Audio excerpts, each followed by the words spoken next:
Hi, my friends. I just wanted to take a minute to share with you about my Africa trip I just got back from.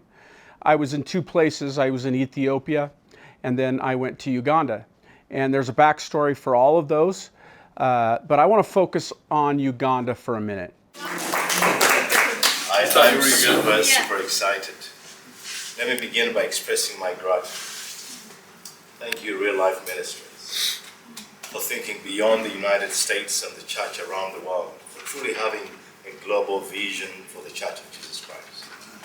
Your coming here and your investment of time, life, and resources is going to change not only the people who are here, but all those that are under our care, who the Lord has brought. The change begins with us, and as you can tell, we are already transformed. And so thank you. Now, to understand the African culture, most of what they know about Christianity is through media in America or from Christian pastors who kind of head over there. They do some sort of a grandiose event, some sort of evangelistic event, and then they head out. Or sometimes they'll go over and do some sort of project. Unfortunately, TBN, the Christian Broadcast Network, CBN, and all the Benny Hinn's and all those folks have gone over there. And the problem is that they've sort of gone in with events, done some supposedly miraculous thing, then they leave. And the African folks, after they leave, there's no real discipleship, there's no real contact, and half of what they promised didn't happen. And so the pastors and the folks over in the places we're at are highly skeptical now. If they are leaders of the sort of the national movements, they're highly skeptical of Christianity as it's lived out in America, or what they think it looks like in America. And so they call themselves like gatekeepers. They call themselves folks who are very careful about who they let come in and train, what they do, all that. And then there's a whole bunch of other pastors who, again, the way they became pastors, they got saved, they're on fire, maybe they have some skill sets, and so the groups of pastors there are often not trained in any sort of formal way. So the Christian movement over there is often very experiential. It mimics what they see. And again, don't hear me, they're very sincere, many of them, and there are great pockets of Christ followers there that are super mature. But those in national leadership are highly skeptical of what comes in from America.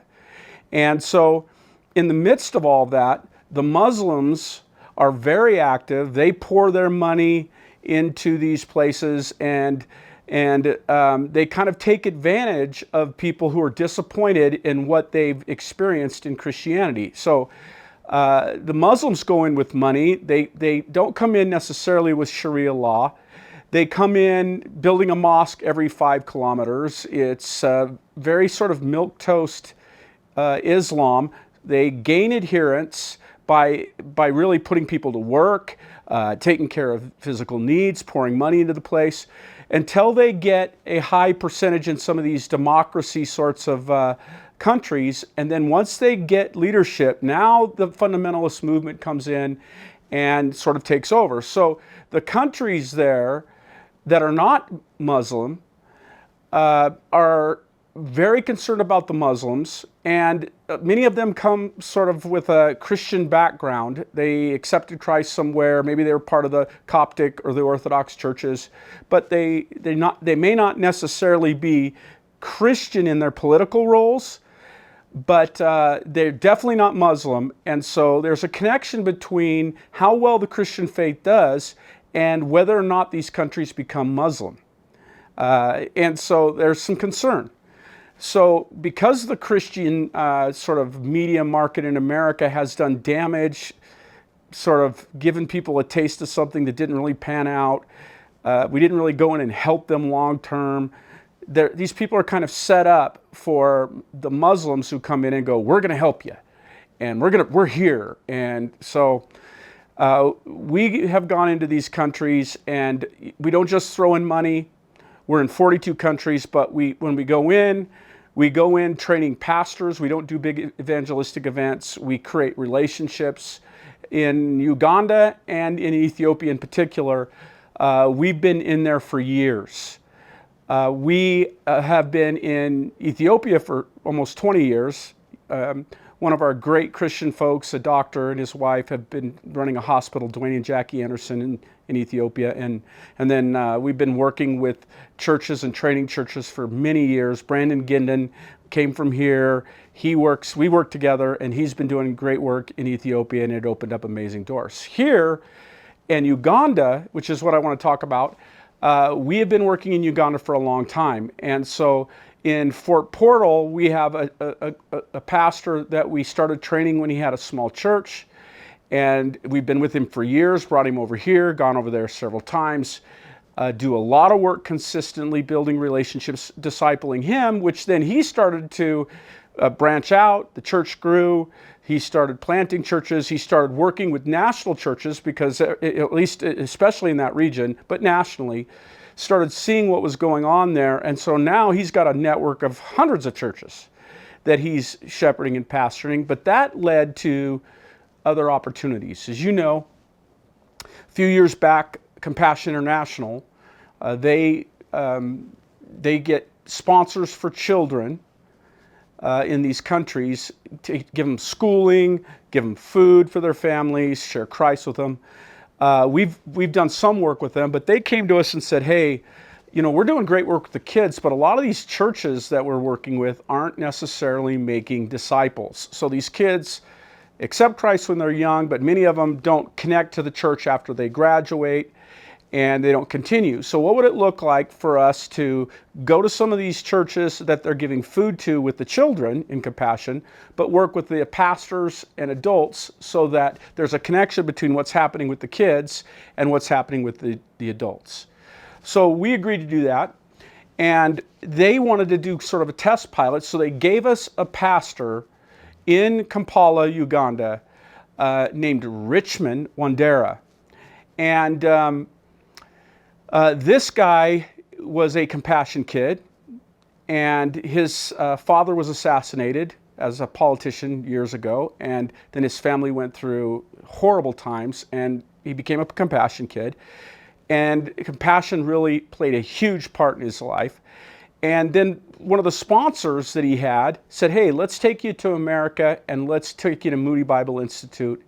And he came over, very intelligent guy. People from all over America said, hey, why don't you stay here? And he's like, no, I'm called to go back to my country. And he did.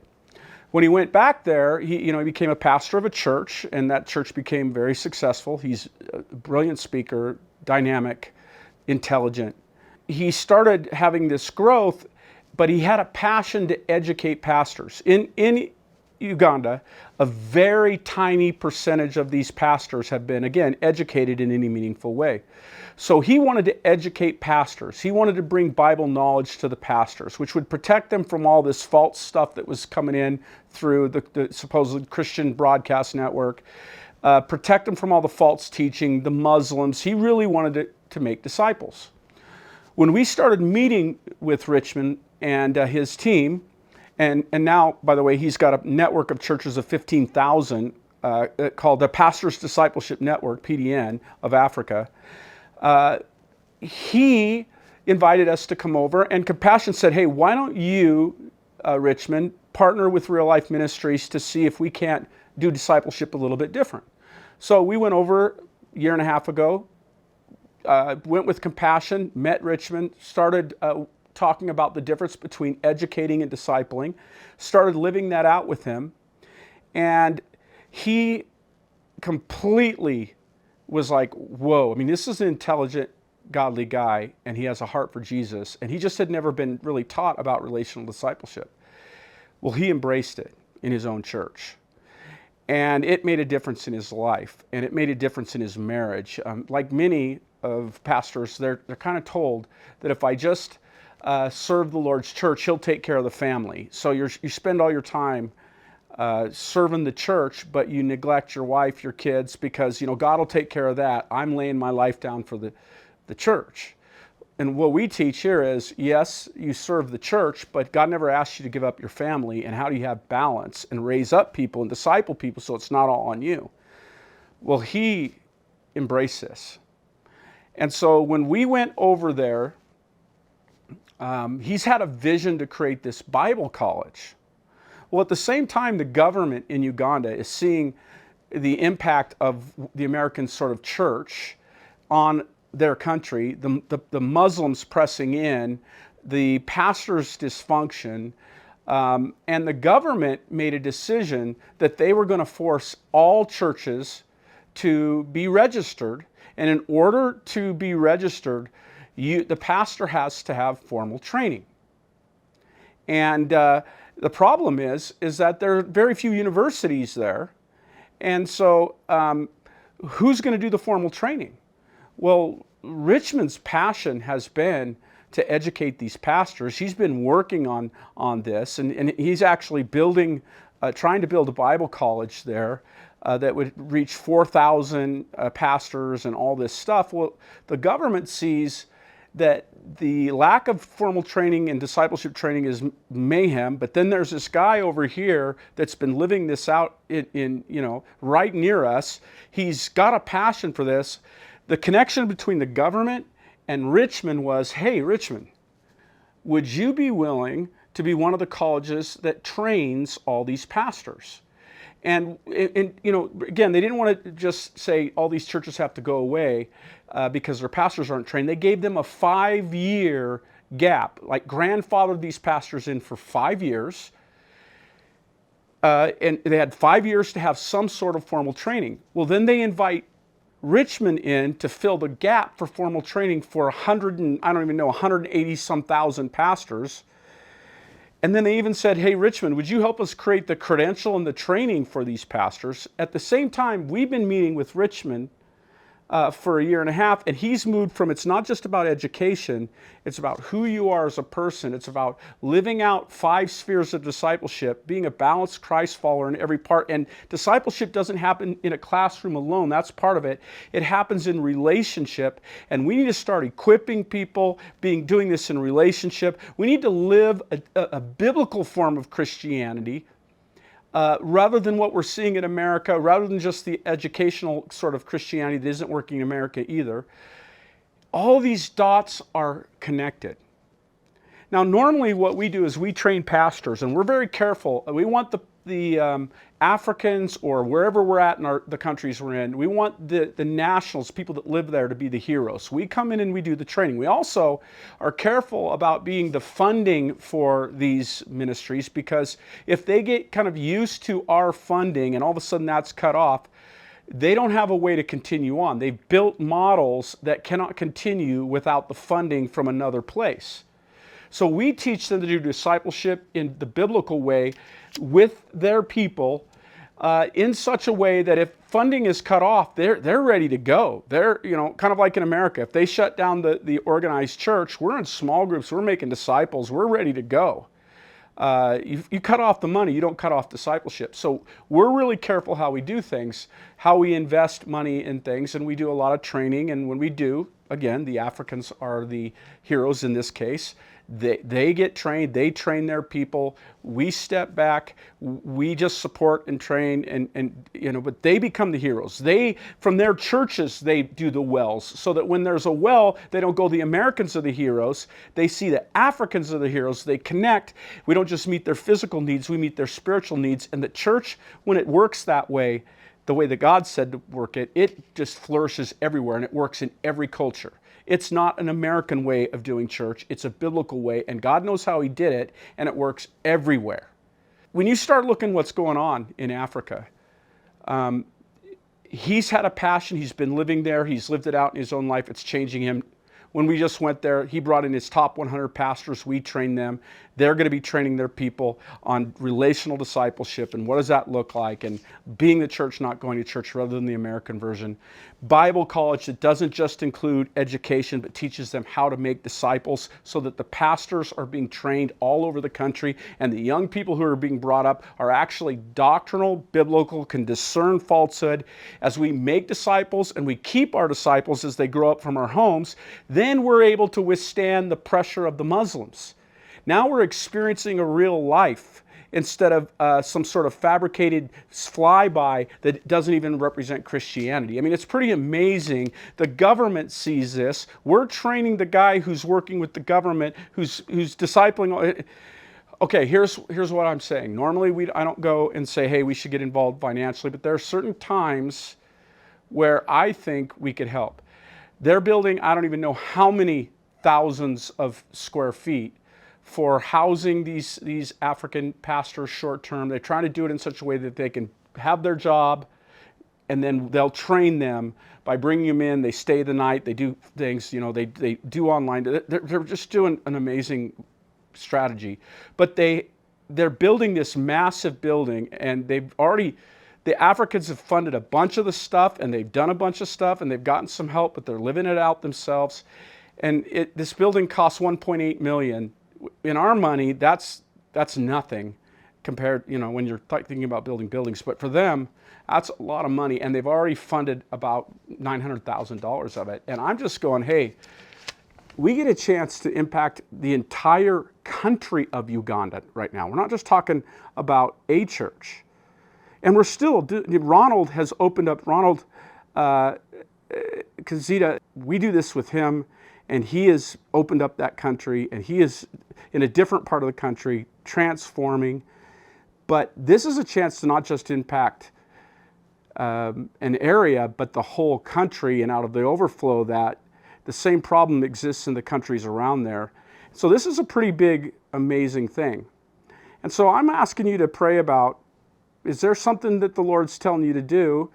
And again, we still have to, a lot of people are like, I'll help in missions, but I'm not helping in America. Well, this is a mission field. We don't need you to quit serving and caring about what's happening here, because out of the overflow of what's happening here, we're being able to help the other countries. So don't cut off the base of the tree for branches that are coming from the tree. But if God is calling you to maybe potentially be involved in this, we have vetted this guy.